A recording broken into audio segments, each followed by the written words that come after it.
Bonjour Arthur. Bonjour Dans Apolline. votre avis tranché ce matin, vous revenez sur les difficultés de lecture éprouvées par le député LFI Sébastien Delogu cette semaine en commission des finances. D'abord, je vous propose qu'on écoute le passage de son intervention, celui qui fait réagir.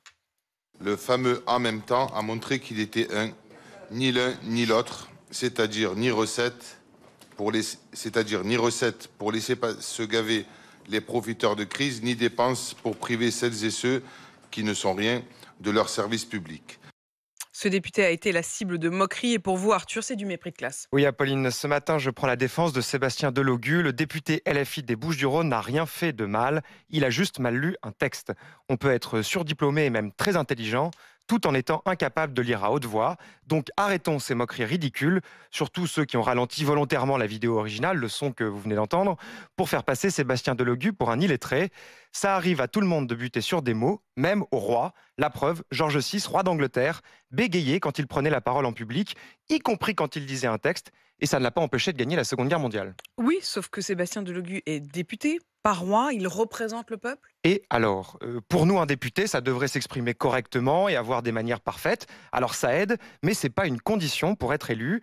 Et si on a cette idée, c'est parce qu'à l'Assemblée nationale, en fait, tous les députés se ressemblent. Un chiffre, 74% des députés actifs, c'est-à-dire non retraités, appartient aux professions intellectuelles supérieures.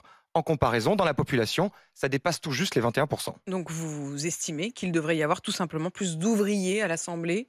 Exactement, la démocratie, je crois, y gagnerait. La rupture entre les élites et le peuple, ça tient aussi à ça. Si vous n'avez pas de personnes issues des classes populaires dans les cercles du pouvoir, eh bien, vous les faites disparaître petit à petit.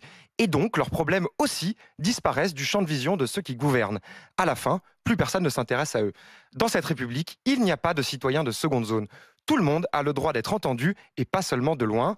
D'ailleurs, on est bien obligé de constater que c'est au RN et à la France Insoumise qu'on doit d'avoir fait élire des personnes issues des classes populaires. Ça pose quand même, je pense, quelques questions. Et pour vous, c'est une nouveauté, cette absence de mixité sociale en politique? Bon, il faut être honnête, les classes supérieures ont toujours été plus représentées que les autres, mais depuis la fin de la Seconde Guerre mondiale, ça ne s'améliore pas. Par exemple, en 1945, il y avait 65 ouvriers députés sur 522, ils sont aujourd'hui 4. On a aussi eu des ministres de premier plan qui n'avaient pas fait d'études, et d'ailleurs pas n'importe lesquels. Charles Pasqua, 2 fois ministre de l'Intérieur. Pierre Bérégovoy, Premier ministre de François Mitterrand. Ça n'est pas la norme, mais c'est important que ça existe. Ils incarnent la promesse de l'égalité républicaine. Ils sont en fait la preuve qu'on peut arriver tout en haut en étant parti de tout en bas. Et ils incarnent une diversité dont on ne parle jamais, celle des origines sociales. Député, c'est pas un métier comme les autres. Est-ce que ça requiert malgré tout certaines compétences Oui, spécifiques? bien sûr, mais l'Assemblée, ça n'est pas une grande école. On n'y accède pas après une classe préparatoire ou un concours. Tout le monde peut être élu député et rien ne nous dit qu'une personne diplômée fera un meilleur parlementaire qu'une personne qui ne l'est pas. Les compétences, ça s'acquiert et les juges, ce sont les électeurs. L'entre-soi de la vie politique, c'est une cause importante de la crise de confiance entre l'État et les citoyens. Tout ce qui peut y remédier est bon à prendre. L'Assemblée, Apolline, ça n'est pas un club de gentlemen.